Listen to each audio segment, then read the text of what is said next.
first thing in the intro, you kind of brushed over it, but you said you did this film instead of therapy. And I think we all need a little bit of context there. So you were in Afghanistan before? Yeah, it's a crazy thing, but it took so long for this thing to get set up, and I never believed it would happen, that actually in the time it took for the script to circulate around and ultimately fall into the hands of fucking Harvey Weinstein, I'd given up on the film industry and had run away to the Afghan war and had joined the Mujahid. Which is nicer than Harvey Weinstein. Yeah, much. And one of the that's a decision I don't regret. Yeah, right in the middle of that, in fact, it was in a Saudi Red Crescent hospital. Someone managed to get a phone call to me to say that they were making hardware, and could I come back and make this Android movie, which was super difficult at the time because I'd actually lost my passport and my identity, and it was very hard to escape from where I was and get back to London. But then when I did, I was plunged straight into storyboarding and shooting the movie, so there was no real transition period between the two, which I think is what makes the film stand up. This is now considered a cult classic, rightfully so, but I'd like to talk about how fast and how cheap this movie was made, because it looks incredible, the world building is incredible, but can you, like, how much time did you have and how much money did you have? I'm just curious. 6 weeks, and it was made for 800 grand, so under 1 million. We didn't know what we were doing, so we just went straight in, and it was released, I think, the same year as Terminator 2 Judgment Day, which was like 120 million, so we could have made presumably 120 hardwares for the cost of the competition. I remember when it came out here, the video cassette kind of unrightfully sold it as a Terminator ripoff, which it's not, really. But there is a lot of influences in there, and we know each other a little bit. I know your influences are not just from movies, like there's comic book influences. Could you talk a little bit about what inspired hardware? Yeah, I think Terminator was the obvious one because it had an android in it, and that was what was going on at the time. We were determined to make it not look like a James Cameron movie, so we banned all turquoise and blue and all kind of grey normal Terminator lighting from it, and we decided to do it entirely in mostly shades of red, and drew heavily on Italian horror movies instead. It's really an Italian slasher movie in disguise, I think, and that it still follows a sort of character locked in a single location being stalked by an invisible killer with power drills, chainsaws, etc. kind of format, even though it's set in the future. And then I guess comic book wise, that goes all the way back to the Warren comic books, the Creepies, Eries and Vampirellas that were around when I was young, because I think it was those and the particularly an artist named Vaughn Bodie who did some of those covers, which introduced me to the fluorescent day-glow oranges and the bright insane color schemes and that, and also wanting to make movies that were a fusion of science fiction, horror and fantasy without any real generic definition between them. So yeah, a lot of things feeding into it, but really it's also ticking boxes with the Mad Max franchise, spaghetti westerns. There's all kinds of crazy things in the mix.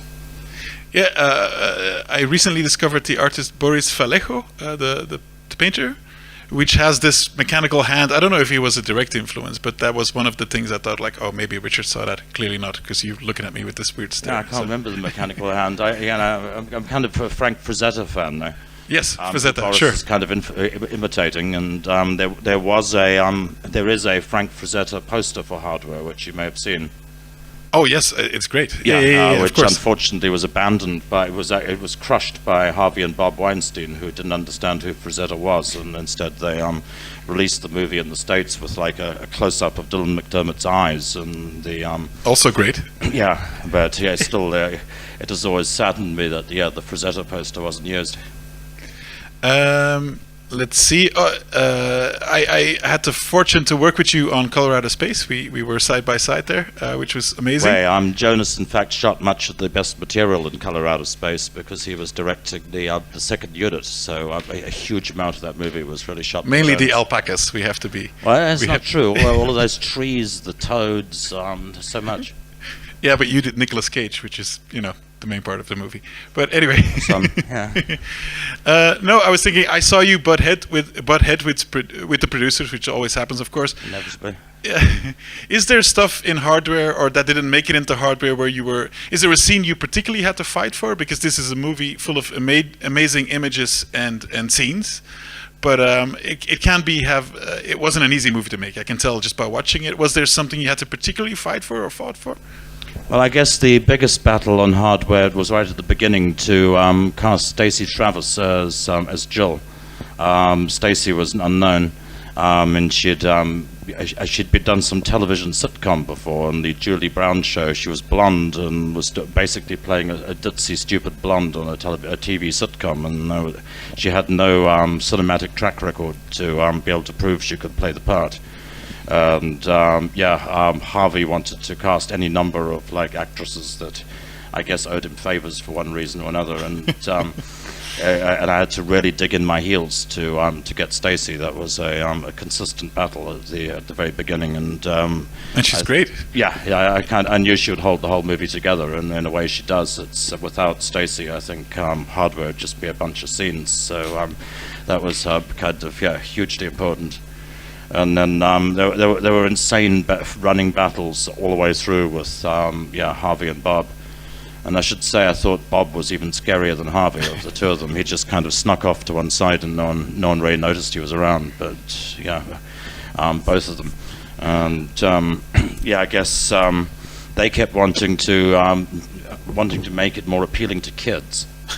Okay. Which never made sense to me because I knew we were shooting like an X-rated or an R-rated movie, so they kept wanting more kids in the film, and about 3 weeks in they suggested that we should get rid of John Lynch's Shades character. They didn't like him, and Macaulay Culkin or something.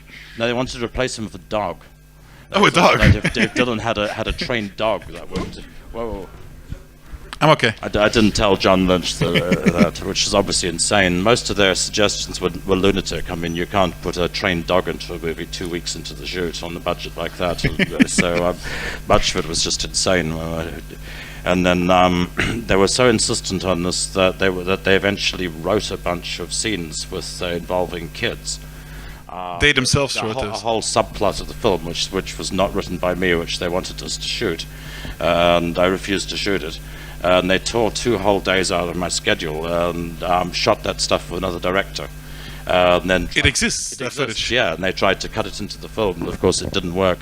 So all of it ended up on the cutting room floor. The net result is we lost 2 days out of the schedule, which we had so few days at all.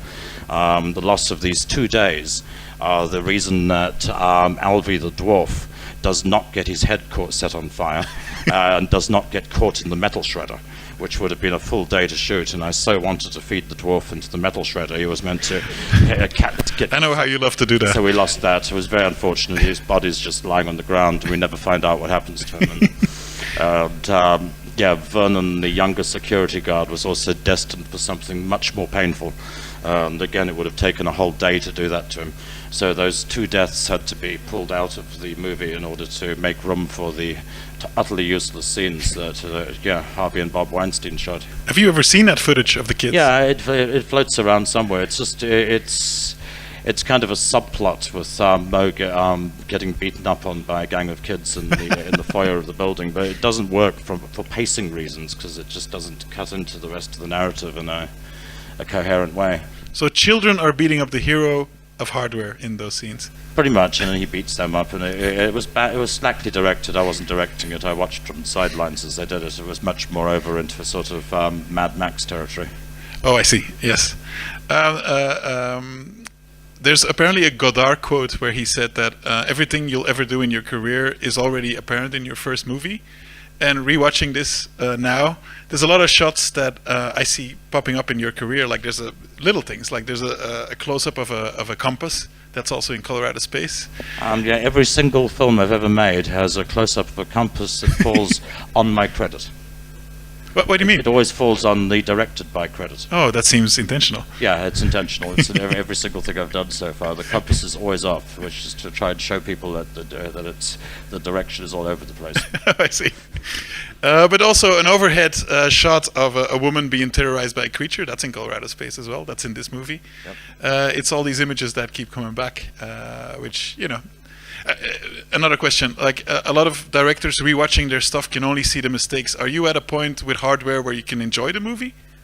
Or are you still seeing the mistakes? I'm still seeing the mistakes. I'm still feeling missing scenes, but it doesn't feel as bad as it did originally. I was utterly terrified when the film was first finished. It took a while for me to be able to watch it properly. I guess it took about 8 months for me to be able to relax into seeing it. This was probably the second screening at the Cannes Film Festival. The first screening I was super tense, and then the second screening, when hopefully no one important was going to be there, I finally relaxed, and in fact I think I took half a tab of acid. That would make sense, yes. And it finally all made sense. And then your own movie made sense to you after you took acid. The movie's only like 95 minutes long, so I came out of the screening utterly scrambled, and Harvey Weinstein was in the foyer, and he just looked so terrifying to me, or tripping. He looked like some kind of troll or ogre, and I panicked and ran. But yeah, running in terror through the Cannes Film Festival. Speaking of trolls, there's like the most unpleasant character in this movie is the neighbor. Yeah. And you said it's a very prescient movie, but like that's just an internet troll. He doesn't have a Twitter account. He has a telescope. That guy is very much of today's era, I think. The fat neighbor. I'm sorry to hear that. Yeah, he was based in a lot of different real people. A lot of different real people. Yeah, it was kind of a fusion. There is a bit of Harvey in there. Lincoln Weinberg Jr. But there was also a creepy guy like that who was hassling us when we were teenagers going to the late night movies, and it was continuously out in the parking lot, and every time we were sneaking out to have a joint, it was like, oh, you guys smoke a lot of dope, I see you, etc., etc. And I stole some of his lines from this creepy guy, but I remember when I was about 14. Let's take some questions from the audience, if that's please. okay. That's just a man standing up and walking away. Any questions at all? You guys. Come on, you know, Back I'll there. ask them. Hey, yeah, did you get influenced by 2000 AD at all? You know, the British sci-fi comic 2000 AD. There was a short Future Shock in there that I heard talked about in relation that's totally to in there. hardware. And it's kind of a weird. 2000 AD occupies a weird place in this whole mess, because a lot of basically the Judge Dredd character for the first many years is drawn by a guy named Mike McMahon, who was in fact my cousin, which is it was very confusing for all of us. It was when I was very, very young. I was seeing these initial Dredd pages, particularly the early Cursed Earth series, actually being drawn, and still have several of the 2000 AD pages literally in my collection. So the 2000 AD was certainly growing up in this period. To put it in a fuller context, what had happened was I saw when I was a kid a movie named Soylent Green, and as a result of Soylent Green, I read the book that Soylent Green was based on, Make Room by Harry Harrison, which hugely inspired me as a teenager. And at that time, I was making a long Super 8 movie, about an hour long, which was really ripping off Make Room. And simultaneously, my cousin was drawing Judge Dredd. And I guess all of that was in the melting pot. And someone at some point suggested that I drop a killer robot into the apartment. This was also, it was either going to be a robot or an alien, because Alien and Terminator were the two movies that were floating around. The initial script I wrote involving the future city was a little like Fat City in the 21st century. There was no action in it and no robot. It was set over Christmas Eve in the Mo and Jill's apartment, and Shades was tripping, and it was already gloomy and depressing. kind of funny but still kind of hopeless, like the Harry Harrison novel. And nobody wanted to make it, and the general suggestion all around was that we should drop the android into the script. So yeah, it was sort of simultaneous, but I still think that 2000 AD owes a huge debt to the people who were there before them. Like the Cursed Earth strip, I remember that was happening round about then, was really knocking off Roger Zelazny's Damnation Alley, the novel, pretty much beat for beat, and someone really ought to shoot Zelazny's book one day, because it's fabulous. No relation to the awful movie they made from Damnation Alley. The book's great. So yeah, Dread had its influences, and right now I'm also very interested in a Dan O'Bannon Mobius comic book, The Long Tomorrow, which I don't think has gotten its due. It's arguably the first time I've seen a future city like Mega City 1 or the city in Hardware, or indeed the city in Blade Runner. We can't forget that Blade Runner was a massive influence at that point as well. On you as well, like the scenes of Mo arriving seem very Ridley Scott. I think on me and on everyone. I mean, I think it affected everyone's hair for about 3 years. Anything else from the audience?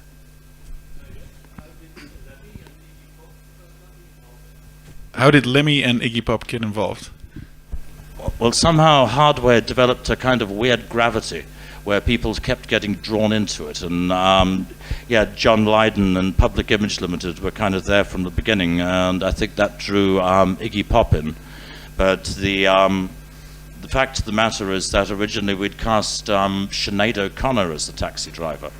Sinead O'Connor was then in her bald phase, and we were hoping we could do a sort of tank girl kind of thing. We kind of wanted to be tank girl driving the river taxi. Then at the last moment, Sinead O'Connor suddenly changed her mind and dropped out, had a conflict of interest or a conflict of dates. At about 24 hours in advance, everyone was desperately looking for a Sinead O'Connor replacement. So obviously it's Lemmy. Somebody had Lemmy's number, and Lemmy agreed to do it for a bottle of Jack Daniels, which he completely consumed before coming on set. The other part of the Lemmy story, because it's a tiny cameo, but he had a Rel Magnum. The gun in his holster was Rel. He'd had the whole bottle of Jack Daniels, and we came on set and we strapped on, it was by the Thames River in a place called Spiller's Wharf. We strapped on the gun, and he was so happy to have that Magnum that he immediately drew it from the holster to show off, and in one fluid Zen movement he drew it, and it flew out of his hand straight into the Thames River. We sent down a unit diver to try and retrieve it, and it was lost in the silt at the bottom of the river. We never found it. In the movie, he's got like I think a bit of wood painted black stuck in the holster. But very super good man. And there's another musical connection, because isn't the Zone Trooper the guy from Fields of the Nephilim? That's true, yeah. It's Carl McCoy from Fields of the Nephilim underneath the gas mask. We managed to save up just enough money from the 800 grand to be able to fly 8 of us to the Sahara Desert at the end of the movie, because we figured if the entire film was in this one-room apartment, it was just too much. We needed to open it out, and I went with Carl McCoy to the Sahara Desert to shoot the top and tail of the film, which was super strange. We of course were hit by flash floods and freak storms. The sky at the end isn't a matte painting; it's completely real. Yeah. Those are some indelible images, so I'm very happy you made that decision. They're what's seared in my mind as well. When I think of Hardware, I think of that opening for sure. And that was kind of really the genesis of Hardware in some way, because it was a dream originally I had when I was about 13, and that dream was just the opening 10 minutes with the guy in the hat and coat searching in the desert and searching in the minefield, and I didn't know what he was looking for, and he started digging and found this metal skull with camera eyes, which was a dream from when I was super young. Amazing. Anything else from the audience? So.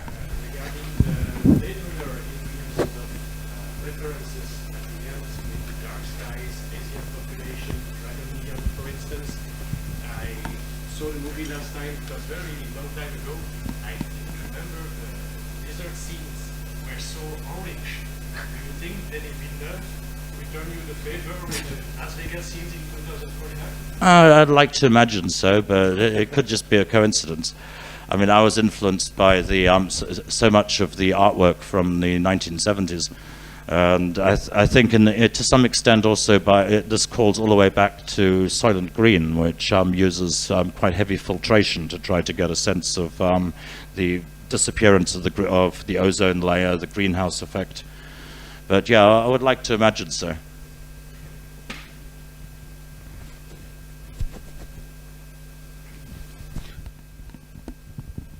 Anyone else? I have a final question if no one from the audience has anything. Oh, there we go. How was the film received at the time? Nowadays the cult movie.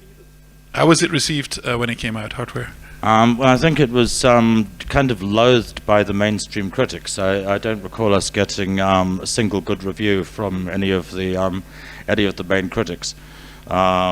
Certainly, most of them thought it was basically an extended music video. I remember a guy called Steve Jones, who's the guy who runs the Fredfest, right?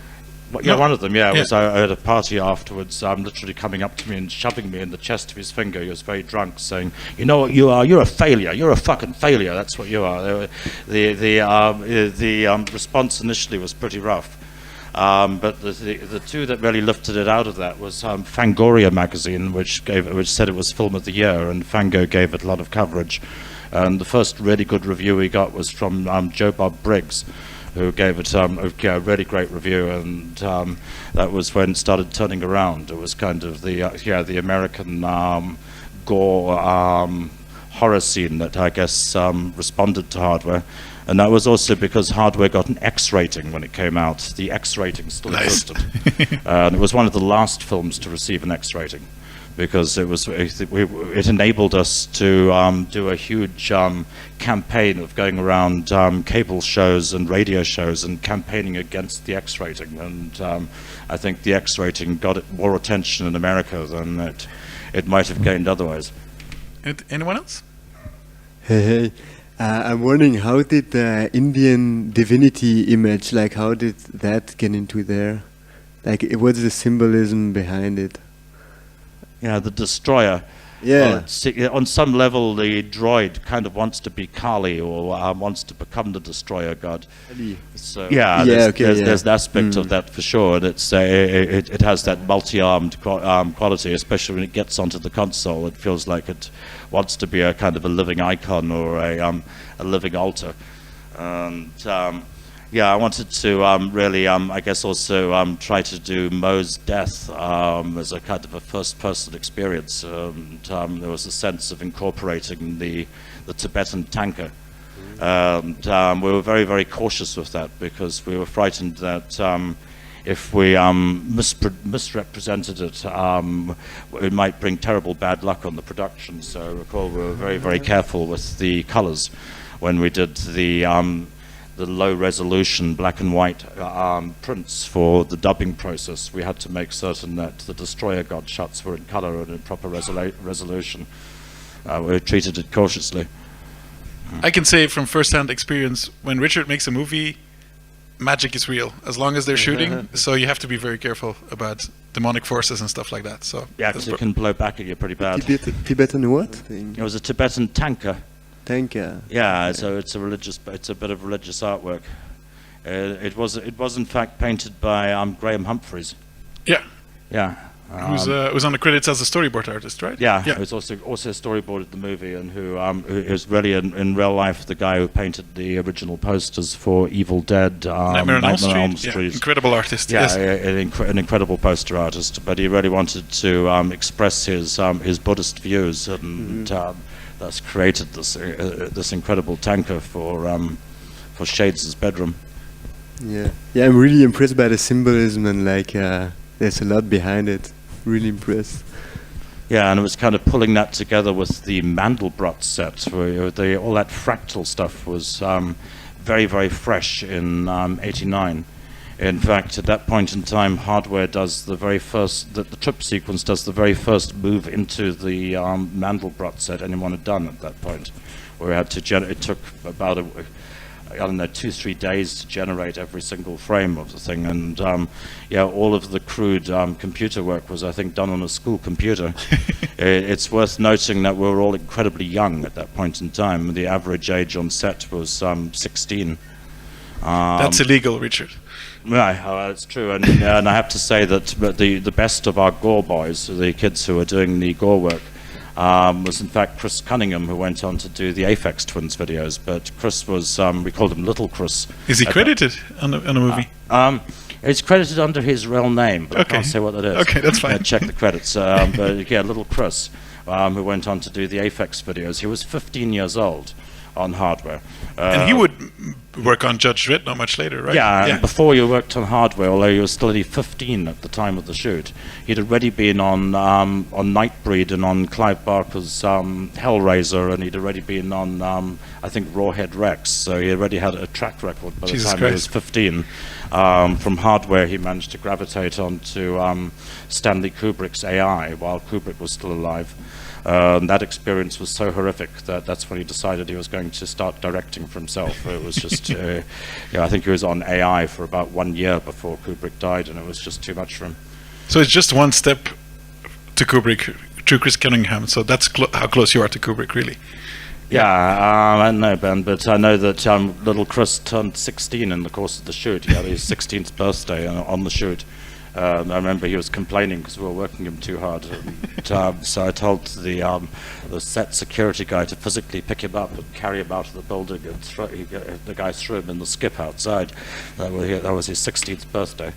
But yeah, we were all very young, and that's how they got away with paying so little for the movie. We were all we had to put a lot of energy into it.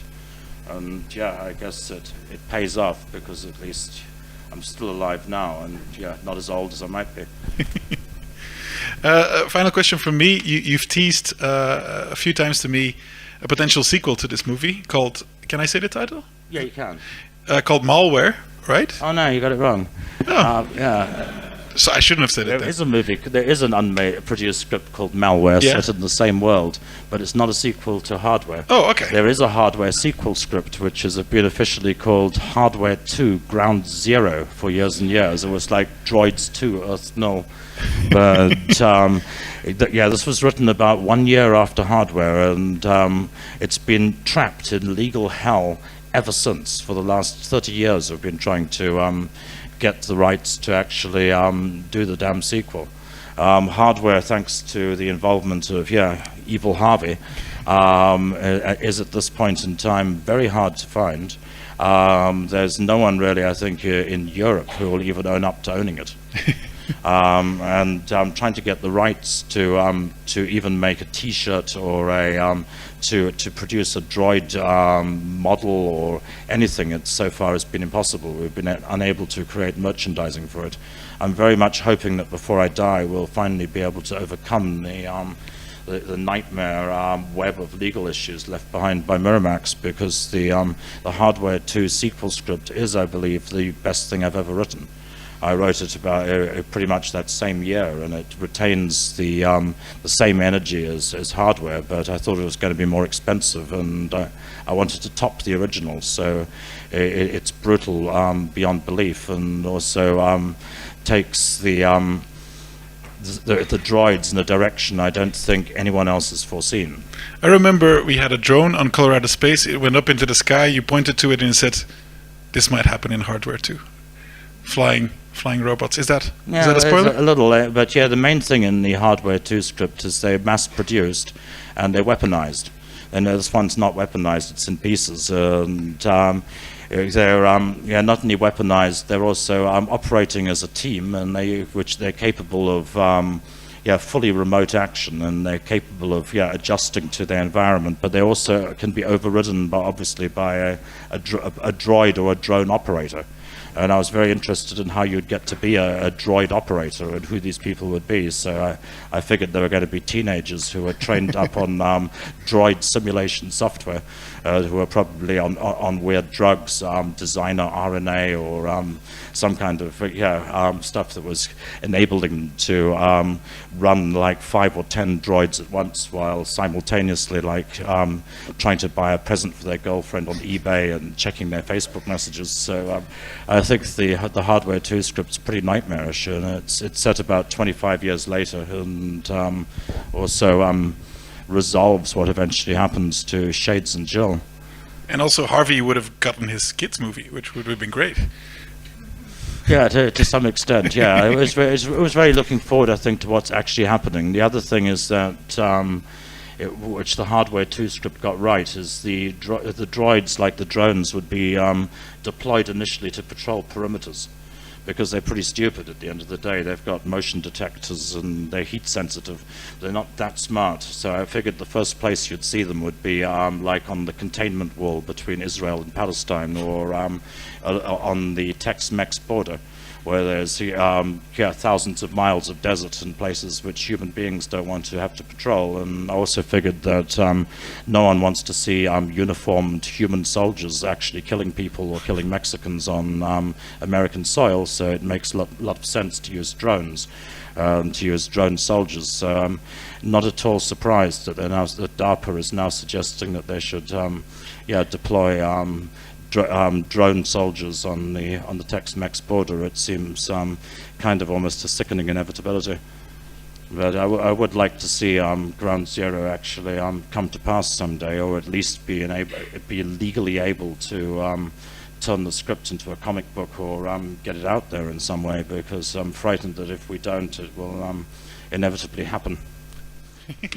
And on that uplifting note, thank you, Richard Stanley. Oh, thank you one and all. Thank you.